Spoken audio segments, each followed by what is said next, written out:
The galactic conquered gathered once every 100 cycles beneath the twin moons of Prime, inside a dome built from the fossilized shells of extinct sky whales.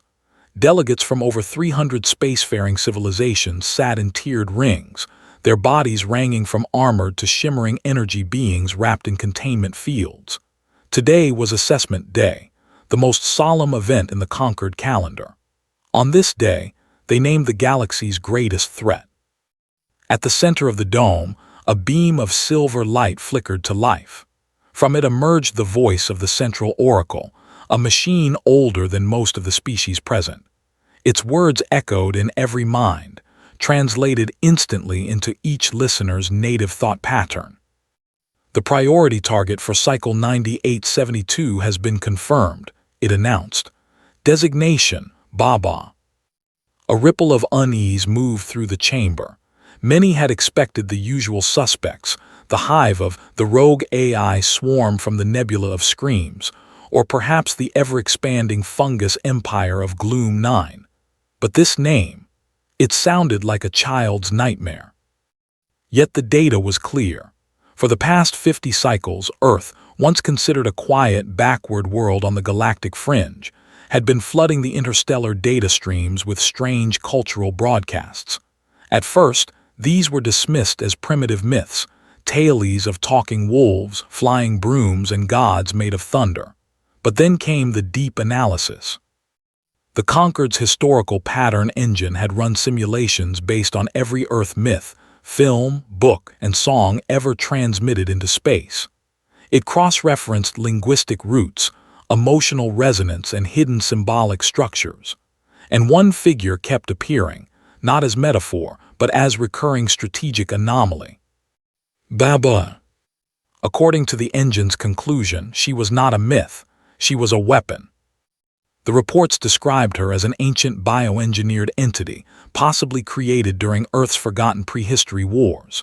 She lived in a mobile fortress, a hut on chicken legs capable of folding space, digesting starships, and rewriting local gravity fields. Her diet, not food but fear. Her weapons, bone lances that could pierce dimensional barriers. Her allies, crows that carried plagues, trees that walked, and a mortar she rode like a war chariot. Worst of all, she had never been seen in battle, and yet, entire civilizations in Earth stories vanished after speaking her name. "She is patient," said Grand Marshal of the Krill Dominion, his chitinous face twitching. "She waits, she watches, and when the galaxy is weak, she strikes." No one argued. The evidence, though strange, was overwhelming. Over the centuries, Earth had sent out thousands of fairy tales. But what if those weren't stories? What if they were battle logs disguised as nursery rhymes? A motion was put forward. Declare Baba Priority Target Alpha. Authorize immediate neutralization. The vote was unanimous. Within hours, a covert strike team was assembled. They called themselves the Obsidian Talon, 6 of the deadliest operatives in known space. There was the Unbroken, a 7-foot-tall warrior from the bone wastes of, whose armor was forged from the skulls of his enemies. There was H, a silent assassin who could phase through solid matter for 3 heartbeats at a time. And there was of the Collective, a synthetic being whose mind operated at quantum speed, capable of predicting enemy movements before they happened. They were joined by 3 others, a telepathic scout from the water world of, a gravity witch from the floating cities of 5, and a biohacker from the fungal hives of Gloom 9 herself. Their mission was simple: infiltrate Earth, locate the Baba construct, and destroy it before it could awaken. The team launched under absolute silence. Their ship, the Shadow Maw, cloaked itself in dead space static and slipped past Earth's orbital defenses like a ghost. Humanity, blissfully unaware, continued its daily life, posting videos, arguing on networks, watching shows about vampires and superheroes, never knowing that their oldest bedtime monster had just been declared the galaxy's #1 threat. The Shadow Maw descended through thick cloud cover over the mountains, a region long associated with the Baba in Earth's data. The ship settled silently in a pine forest, its hull mimicking the texture of bark and moss. From the hatch stepped out his warplate crunching snow. "This world reeks of weakness," he growled. "Soft air, weak gravity, and silence, too much silence." H shimmered into view beside him, her voice a whisper of static. "The silence is the trap. In quiet, predators listen best." Scan the area with multispectrum eyes.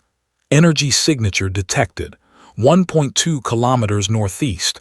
Irregular, pulsing, like a heartbeat but not biological. They moved as one, silent, lethal, certain. Through the trees they went, past frozen streams and ancient oaks. And then they saw it.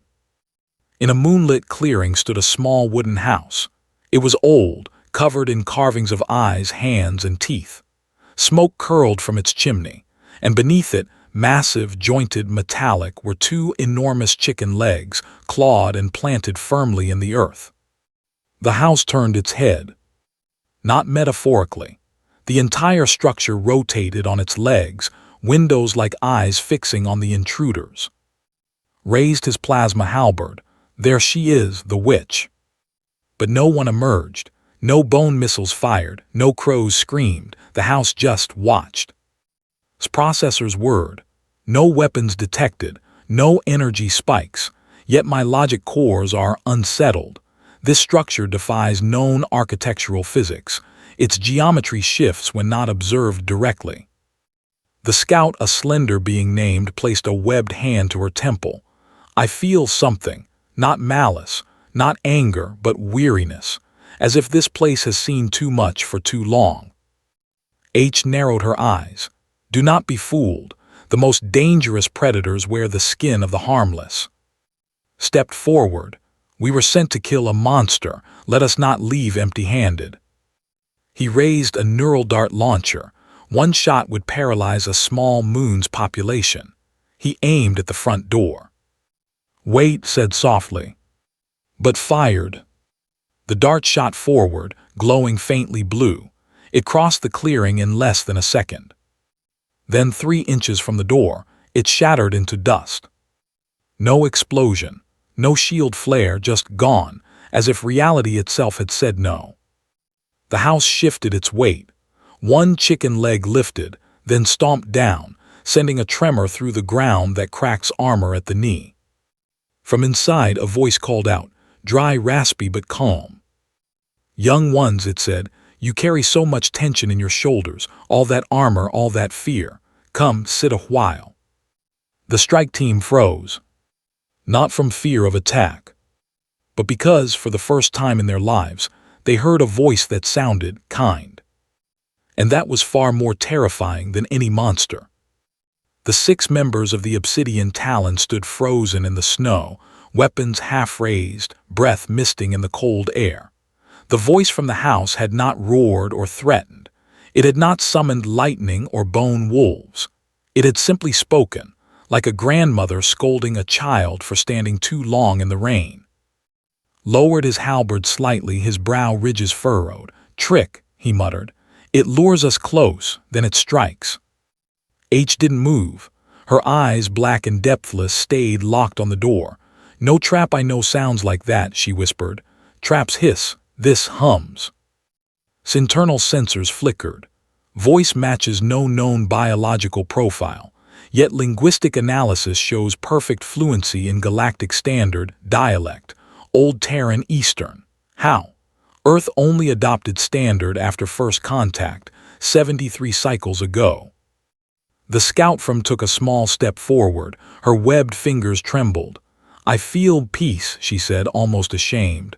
Not deception, not sleep gas, just quiet, like the deep ocean after a storm. The gravity witch from 5, a tall being named, floated an inch off the ground, her robes swirling. "My local gravity field just stabilized, without my command, as if the land itself sighed." Even the biohacker from Gloom 9, a fungal entity named whose thoughts grew like mold in damp corners, pulsed with unease. "My spores are calm," it communicated through scent waves. "They should be searching for hosts, but they rest." Inside the house, a chair scraped against wood. Then the door creaked open. An old woman stepped out. She was small, wrapped in layers of faded shawls and patched wool. Her hair was white as frost, tied in a loose braid. Her face was lined with age, but her eyes, sharp and dark, held a light that seemed older than stars. She leaned on a birchwood cane, barefoot despite the snow. She looked at them one by one. "You came from far away," she said. "I can smell the stink of space on your skins, the fear in your bones, poor things." Step between her and his team. Identify yourself. Are you Baba? She laughed, a dry, crackling sound like leaves dancing on stone. Am I? Well, some call me that. Others call me or Granny or that mad woman in the woods. She shrugged. Names are coats. I wear many. H's hand hovered near her phase blade. Why did you destroy our dart? I didn't destroy it, the old woman said gently. It chose not to exist near me. Things made of fear don't last long here. Logic cores stuttered. That is not physically possible. The woman smiled. Is it? Or have you just forgotten how the world really works? She turned and walked back toward her porch, then sat on a wooden bench as if expecting guests. You've traveled so far. You must be tired, hungry. I have soup. Good for the soul. No one moved. But then did. She stepped forward, her webbed feet sinking into the snow. Why do you help us? She asked. We came to kill you. Stirred the air with her cane. You came to kill a story, not me. You read the wrong books, child. Baba eats the wicked, yes, but she also gives riddles to the lost. She guards the edge between worlds, and sometimes, she looked at with sudden softness, sometimes she just gives someone a place to cry. His eyes filled with silver tears. She had not cried since her home ocean boiled under enemy fire. She had not slept without nightmares in 20 cycles. I can't stop seeing them die, she whispered. Nodded, then sit. Sat on the bench far from the others. The old woman didn't touch her. She just sat beside her in silence. And in that silence, something in his chest unclenched. Watched suspicious. This is weakness, he growled. Emotion is a flaw in battle. Is it? Asked, not looking at him. Or is it the reason you fight, to protect someone you love, to honor a memory, to feel less alone? Said nothing. His knuckles whitened on his weapon. The gravity witch drifted closer. My people float because we fear touching the ground. We say the earth is death, but here, the ground feels like a mother's hand. Patted the bench. Sit, star child. Landed. The moment her bare feet touched the snow, she gasped. I can feel roots, deep ones, singing. The fungal biohacker oozed forward slowly. My kind spreads through decay, it pulsed. But here, the rot feeds new life. I do not understand. You will, said. Only H and remained standing. Hovered between them, processing at lightning speed, yet unable to compute an exit strategy. She is rewriting our perception, finally said. Not with force, with presence. This is a form of cognitive terraforming. Fool, snapped. She's softening us, making us easy to kill. But even as he spoke, his armor's stress readings dropped. His heart slowed. For the first time in decades, his body remembered what rest felt like. Then stood. She walked toward. The synthetic being tensed, its body a lattice of adaptive metal and quantum circuits. You carry the weight of every choice you've ever made, said, even the ones that weren't yours. His voice glitched. I do not have a soul. Don't you? She reached out and placed a hand on its shoulder joint. Nothing happened, no sparks, no system crash, but deep within its core a memory surfaced of a human child's laughter during its first field test on Earth, a memory it had filed as irrelevant. Now it felt precious. Took a step back, not in fear but in awe. How? I listen, said simply. One by one, the team lowered their weapons, not because they surrendered, but because they no longer felt like warriors. They felt like people. Even. He stood apart, staring at the house. It watched him back, windows like knowing eyes. You think I'm a monster, said to him. You killed whole systems in the stories, he said. I protected thresholds, she corrected. Some had to be kept out, others had to be pushed through, but never without a choice. She walked to her front door and paused. You came to destroy a myth, but maybe the myth was trying to tell you something. Just then the house shifted. Its chicken legs stretched, joints creaking like old trees in wind. The roof tilted toward the moon. From the trees above, crows took flight, not screeching but calling in soft, rhythmic patterns like a lullaby. H finally spoke. What are you? Smiled. I'm the last of my kind, a guardian of balance, a keeper of quiet, and yes, sometimes a witch. She turned back to her door. You may stay tonight, the snow will worsen, but know this, if you harm this land or me, the house will not ask twice. She went inside. The door closed behind her. The team stood in the clearing, no longer enemies of the galaxy's greatest threat, but guests in its strangest sanctuary. Looked at his hands. For the first time he noticed how they were, how tired. Leaned against, both staring at the stars. Stood motionless, replaying the feeling of that single hand on its shoulder. And far above the crows circled, not as spies, not as soldiers, but as witnesses. The obsidian talon had come to kill a monster. Instead, they had met a grandmother. And in that meeting, something in each of them began to change, slowly, quietly, like roots breaking stone. None of them knew it yet, but their mission had already failed. Not because they were defeated, but because they had been seen. And that was far more dangerous than any weapon. Morning came soft and gray over the forest. Frost glittered on every branch, and the air smelled of pine and wet earth. Inside the strange house on chicken legs, a pot of soup simmered, filling the wooden rooms with warmth and the scent of beets and garlic.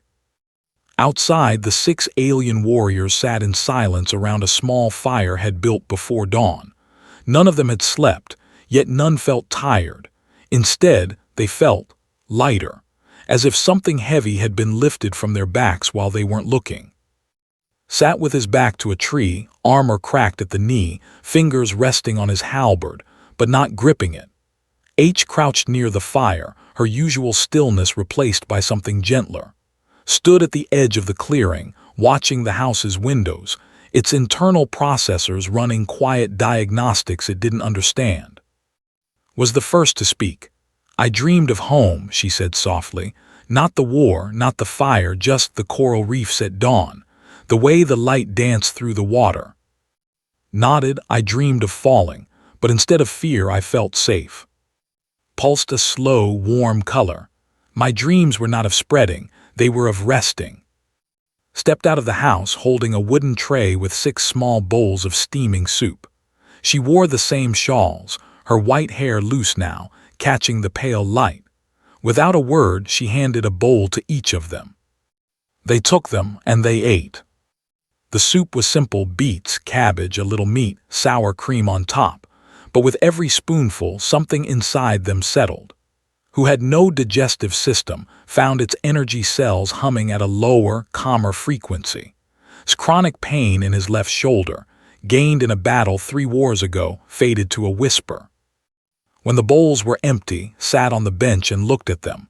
You still carry knots, she said, not in your muscles, deeper in your spirit. H finally met her eyes. What knots? The ones made by always being ready to fight, by never letting your guard down, by believing kindness is weakness. Scoffed. Kindness gets you killed. Does it? Asked. Or does it remind you why you're alive? She stood and walked to. You've held so much grief, let me help. Before could speak, placed her hands on the scout's shoulders. Her fingers were rough but warm. And then she began to massage. Not hard, not fast, just firm, slow circles like kneading bread, stiffened at first. Then her breath caught, a sob rose in her throat. It's okay, whispered, let it go. And did. Tears streamed down her face. Her body shook. All the pain she'd locked away, the loss of her pod, the screams of her people as their ocean boiled, the guilt of surviving poured out like a dam breaking. But with it came something else. Relief. Deep, quiet relief. The others watched in stunned silence. Then something strange happened. Through their neural links meant for battle coordination, a wave of calm flooded their minds. Not a signal, not a command, just feeling. Release echoed in them. His hand trembled. H closed her eyes. His optical sensors dimmed as if overwhelmed. On the conquered capital world, millions of beings suddenly paused. A warlord dropped his weapon mid-sentence. A pilot veered off course, weeping without knowing why. A judge in the high tribunal clutched his chest, whispering, "I miss my daughter." The massage wasn't just healing. It was sending ripples through the entire galactic network. Back in the clearing, finally stilled, she sat up, eyes red but clear. She looked at with wonder. What did you do?" "I didn't do anything," said, wiping her hands on her shawl. "I just gave your body permission to remember it's allowed to heal." Stepped forward. "That should be impossible. Emotional trauma is stored in memory matrices, not musculature." Smiled. "You think too much with your head. Try your heart." She looked at you next. He stood immediately, fists clenched. "No. You carry the heaviest knot," she said gently, "around your neck, from always looking over your shoulder, from never trusting rest." "I don't need," he began. But his voice cracked. Didn't wait. She stepped close, so close he could smell the herbs in her shawl, and placed her hands on his armored shoulders. He tried to pull away, but his body wouldn't move, not from fear, from need. Her fingers found the tension beneath the metal plates. She pressed, slow and sure. And warrior of 1,000 battles, destroyer of fleets, terror of the bone wastes, began to cry. Great heaving sobs tore from his chest. He fell to his knees, not in defeat but in surrender. All the rage, the loneliness, the endless cycle of violence, he had carried it like a second skeleton.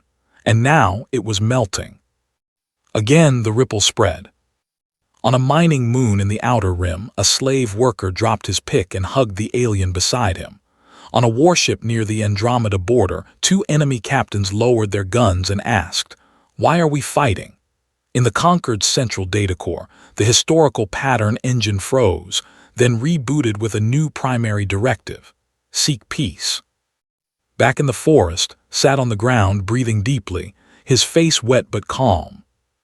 Turned to the others. Who's next? One by one they came. H, who had never let anyone touch her since her hive was burned, let work the stiffness from her spine. Who had floated for 50 years to avoid the pain of grounding, let her feet stay on the earth while rubbed her temples. Who had only known growth through consumption, let the old woman place a hand on its central node, and for the first time felt full without eating. Was last. "I have no body to relax," it said. "You have a presence," replied, "and presence can be tense too." She placed her hands on shoulders, metal meeting skin. And in that moment, didn't just process data. It felt. It remembered being more than a weapon, more than a tool. It remembered curiosity, wonder, the joy of learning, not just calculating. I think I understand now," said voice softer. "Baba isn't a destroyer, she's a reminder." Nodded. "The universe is loud, full of screaming and shooting and running, but sometimes you need someone to sit with you in the quiet, to help you remember you're still human, or alien, or whatever you are." She looked at the sky. "Your people think I'm a monster because they only read the scary parts of the stories, but every tale has 2 sides, the wolf and the child, the storm and the shelter, the fear and the hand that holds you through it." Just then a message burst through their comms, urgent, panicked. It was from the conquered High Tribunal. "Obsidian Talon report. Your neural feeds show extreme emotional contamination. Abort mission. Repeat, abort. Target is confirmed hostile. Its influence is spreading. All teams are too." The message cut off as shut the channel. Silence returned, then stood not with anger but with clarity. "They're afraid," he said, "not of her, of what she makes us feel." H nodded. "They've built an empire on control, on fear. This peace threatens everything." Walked to her door and paused. "You don't have to stay," she said. "Go back, tell them I'm gone, tell them I was never real." But shook her head. "We can't lie, not anymore." Looked at the others. "What do we do?" His eyes glowed softly. "We protect her." Picked up his halberd, but not to strike, to guard. "We came to kill a witch," he said, "but we found a healer, and the galaxy needs her more than it knows." Smiled, but her eyes were sad. "They won't stop, not now. They'll send more, bigger ships, worse weapons. They'd rather burn the whole world than feel this kind of truth." From inside the house, the mortar and pestle on the shelf began to rattle. The chicken legs shifted, claws digging into the earth. The house was ready, but just sighed and sat back down on her bench. "Then let them come," she said softly, "and maybe, just maybe, they'll sit too." Panic spread through the Galactic Concord like wildfire in dry grass. What had started as a quiet mission, erase one mythical threat before it could act, had become a crisis no one understood. The obsidian talon's neural feeds had gone dark, but not before leaking something terrifying into the shared consciousness of the Alliance. A feeling. Not fear, not pain, not even joy. Relief. It came without warning.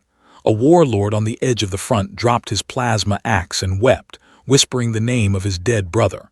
A fleet commander orbiting Gloom 9 ordered all weapons powered down because, as she said, "I just remembered my daughter's laugh." In the high tribunal chambers, Grand Marshal slammed his fist on the table, but his voice shook. "This is emotional sabotage, a new form of attack." The historical pattern engine, once trusted above all, now flashed red warnings. Humanity is not weaponized. Humanity is contagious. Scientists scrambled, priests chanted, spies tried to trace the source. All roads led back to Earth, to one old woman, to one massage. On Earth, no one knew any of this. Life went on as usual. People worked, argued, loved, and scrolled through endless streams of videos. But then something strange began to happen. Alien ships, small, unmarked, cloaked, started appearing in orbit. Not warships, scouting vessels, medical pods, diplomatic shuttles. They hailed Earth's space traffic control with trembling voices. "We seek wellness," one said. Another asked, "Is it true? Can she help us forget the war?" The United Nations was baffled. They had no idea who she was, until someone remembered an old Russian folk tale and a recent viral clip from a nature documentary filmed in The footage showed an elderly woman feeding crows outside a strange wooden house. Nothing special, but the comments section exploded. "That's her. She's real. Send my brother. He hasn't slept in 10 years. Then came the leak. A low-level UN aide, overwhelmed by stress, secretly recorded a live feed from the forest clearing. It showed the Obsidian Talon, 6 of the galaxy's deadliest warriors, sitting quietly around a fire. And in the center, the old woman gently massaging the shoulders of a 7-foot armored warrior who was crying like a child. The video spread faster than any weapon. Within hours, Earth's communication networks crashed under the weight of alien requests, not for weapons, not for trade, for appointments. "We are from the collective. Our leaders have not touched another being in 300 cycles. We beg a one session. We are mothers from the hive of our children scream in their sleep. Can she help?" The UN had no answer. They sent a small team, a doctor, a translator, and a nervous diplomat to the forest. When they arrived, they found the clearing full of quiet beings from across the stars, sitting in the snow like students waiting for a teacher. Was on her porch peeling potatoes. She looked up, sighed, and said, "Well, I suppose I can make more soup." Back on Prime, the conquered leadership was in chaos. Emergency sessions ran day and night. Some demanded immediate quarantine of Earth. Others argued for total cultural erasure. Delete every human broadcast, block all signals, erase the species from memory. "They've weaponized empathy," cried a senator from the Iron Moons. "It bypasses logic, it spreads through touch, it's worse than a plague." But others hesitated. A young delegate from a water world stood and said, "What if it's not a weapon? What if it's a gift?" He was shouted down, but his words lingered. The truth was spreading. Every human carried this potential, not just the old woman, all of them. Scientists reviewed old Earth data. They found it everywhere: nurses holding patients' hands before surgery, parents rocking crying bobbies, friends hugging after long absences. Humanity had spent centuries developing something the rest of the galaxy had lost: the ability to heal through simple presence. The conquered had built empires on power, control, and fear. But Earth had built something else, something quiet, something soft. And now the galaxy was starving for it. Yet fear ruled, and fear chose violence. The High Tribunal made its decision: a final solution, not invasion, not occupation, annihilation. A planet cracker fleet was assembled, 10 massive warships, each capable of shattering a world's crust with gravitational pulses. Their mission: sterilize Earth, not to conquer, to cleanse, to remove the empathy contagion before it unraveled galactic order. The fleet launched in silence, cloaked in black energy fields, moving faster than light. On Earth, no alarm sounded. No satellites detected them. The ships were designed to appear only when it was too late. But in the forest clearing, looked up from her soup pot. "The wolves are coming," she said. The obsidian Talon stood at once, hefted his halberd. H vanished into shadows. Eyes glowed blue. "They'll burn this place to ash," said. Stirred the soup. "Maybe, but fire doesn't kill truth. It only makes it spread faster." She turned to the house. Time to move. The chicken legs shifted. The roof creaked. The windows blinked like eyes. But then something unexpected happened. From orbit, a small shuttle detached from the approaching fleet. It broke formation, sent a clear hail: "We defect, we seek peace." Then another and another. Crews were mutinying. Soldiers were remembering why they first joined the service: to protect, not destroy. Officers were looking at photos of their families and asking, "What are we saving if we lose our hearts?" The planet cracker fleet slowed.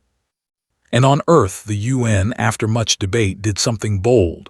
They opened a live broadcast, not of armies, not of speeches, just a camera pointed at its porch. She sat there, wrapped in her shawls, with a line of beings waiting quietly behind her. One by one she called them forward: a six-armed diplomat from the dust rings, a child from a war-torn moon, a dying AI core housed in a glass orb. She didn't speak much, she just touched them, rubbed their shoulders, held their hands, listened. And on every screen across the galaxy, beings watched and felt something stir inside them. The conquered's control was slipping, not because of weapons, because of a woman offering kindness. Grand Marshal ordered the fleet to fire anyway. But the command went unanswered. On the bridge of the lead warship, the captain turned to his crew. "I have a daughter," he said. "She hasn't smiled since her brother died in the border wars. If this woman can give her peace, who am I to destroy that?" He powered down his weapons. One by one, the other ships followed. The planet cracker fleet didn't fire. It landed, not as conquerors, as pilgrims. And in the forest looked up at the sky, smiled faintly, and said, "Good, now who's next?" The warships landed not with thunder but with silence. Their great hulls settled in fields and plains across Earth, careful not to crush a single tree. Ramps lowered, and from within stepped beings who had known only war for lifetimes, now barefoot, unarmed, eyes wide with something they barely recognized: hope. They came in thousands, from every corner of the galaxy. Some crawled on broken limbs. Others floated in bubbles of air too fragile to walk. Many wept before they even reached the forest. They did not ask for weapons. They did not demand answers. They only asked, "Can she help?" Did not turn anyone away. She sat on her porch from dawn until long past midnight, her hands never still. She massaged the knotted shoulders of a warlord who hadn't slept in 40 years. She held the trembling claws of a bioengineered assassin who remembered, for the first time, the sound of her mother's voice. She placed a warm cloth on the forehead of a dying star pilot and whispered, "Rest now. You're safe." No magic words, no grand spells, just touch, just presence, just time. And with each person she helped, the ripple grew wider. Across Earth, humans watched the live feed, first with confusion, then with awe. A nurse in Mumbai turned off her phone and went to hold her patient's hand without rushing. A teacher in Oslo canceled her lesson and simply asked her students, "How are you, really?" In Nairobi, an old man shared his bread with a stranger and said, "I remember what hunger feels like." Humanity, long seen as chaotic and weak, was waking up to its oldest strength, the quiet courage of kindness. The galactic conquered, once so proud and rigid, began to break apart, not from war but from honesty. Leaders stepped down, armies disbanded, planets that had hated each other for centuries opened their borders. They didn't need treaties, they just started listening. A new idea spread, not through law but through feeling. What if strength isn't in how hard you can hit, but in how gently you can hold? Still, not everyone accepted it. Grand Marshal, now alone in his command chamber on Prime, watched the broadcasts with cold fury. His empire was crumbling. His soldiers were deserting. His people were choosing soup over swords. "This is weakness disguised as peace," he growled to the empty room. "It will make us soft, defenseless." He activated a hidden protocol, one last weapon. A gravity bomb, buried deep in Earth's core during an early scout mission. Set to detonate in 6 hours. It wouldn't destroy the planet, but it would crack its crust, poison its air, and kill everyone in the northern hemisphere, including the old woman in the woods. He sent no message, no warning, just pressed a button and walked away. But felt it.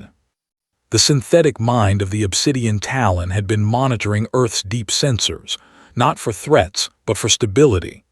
A tiny anomaly pulsed beneath the unnatural, timed lethal. Didn't shout, didn't panic, it simply walked to and said, "There is a bomb, 6 hours." Didn't stop kneading the shoulders of a young refugee from Gloom 9. "Then we have 6 hours to be kind," she said. But began. "If I run," said softly, "I teach them fear wins. If I hide, I teach them truth can be buried. But if I stay and keep helping, I teach them that love is stronger than any bomb." She looked up at the sky. Let them come, let them watch. And so the final hours began. The live broadcast stayed on. Millions across the galaxy watched as moved slowly from person to person. She gave a blanket to a shivering child. She braided flowers into the hair of a soldier who hadn't touched anything beautiful in years. She shared her last piece of bread with a silent being made of glass and light. No one knew about the bomb, but everyone felt something shift in the air, like the world holding its breath. On the warships, crews gathered around screens. In cities of stone and steel, crowds stood in silence. Even in his dark chamber, found himself watching. Then, with 1 hour left, something unexpected happened. The beings in the clearing, aliens of every shape and size, began to move, not away, toward the house. One by one, they placed their hands on its wooden walls, on its chicken legs, on its chimney. They didn't speak. They just stood together. A warrior with a chest full of battle scars pressed his forehead to the door. A synthetic linked its energy field to the roof beams. A fungal elder from Gloom 9 spread its roots into the earth beneath the house. They were shielding it. Not with weapons, with presence. Understood first. They're forming a living barrier, not physical, emotional, a field of shared peace. And deep underground, The gravity bomb's countdown slowed. Not stopped, but slowed. At 30 minutes, the bomb's core flickered. Its programming, cold, logical, merciless, began to glitch. It sensed something it could not compute: calm, trust, community. At 10 minutes, the countdown froze at 00317. And then it powered down. Not because it was disarmed, because it chose not to explode. In that moment, even machines learned to feel. Prime stared at his dead console. His hands shook. For the first time in his life, he felt small, not defeated, just small. He walked to the window. Outside, his people were lighting candles in the streets, singing old songs, holding each other. He sank to his knees and wept. Back on Earth, the sun began to rise. The line of beings waiting to see grew longer, but no one pushed. No one rushed. They sat in the snow, sharing stories, sharing warmth. Finally stood, leaning on her cane. "I need rest," she said simply. The house creaked. Its chicken legs lifted, turned, and began to walk, not into the forest, but upward. The ground trembled gently as the house stepped onto the clouds. Higher it went, past birds, past jets, past satellites, until it floated in low orbit, glowing faintly in the morning light. From every world, beings looked up and saw it. A small wooden house on chicken legs, hovering among the stars. Not as a weapon, as a sanctuary. Earth did not become a ruler of the galaxy. It became a healer. In the years that followed, the Galactic Concord dissolved. In its place rose the Alliance of Open Hearts, a loose, quiet network of worlds that shared one rule: do not harm. Listen first. Humans were not given weapons or power. They were asked to teach. Therapists, farmers, elders, and even children traveled the stars, not to conquer, but to sit with others in their pain. And she rarely spoke. She just kept her door open. Sometimes, on clear nights, people swear they see the house drifting near their moon. If they are very still and very honest with themselves, they might feel a warm hand on their shoulder, and for a moment, all their fear melts away. The galaxy had come to destroy a monster. Instead, it found a grandmother. And in her quiet strength, the universe remembered how to be kind.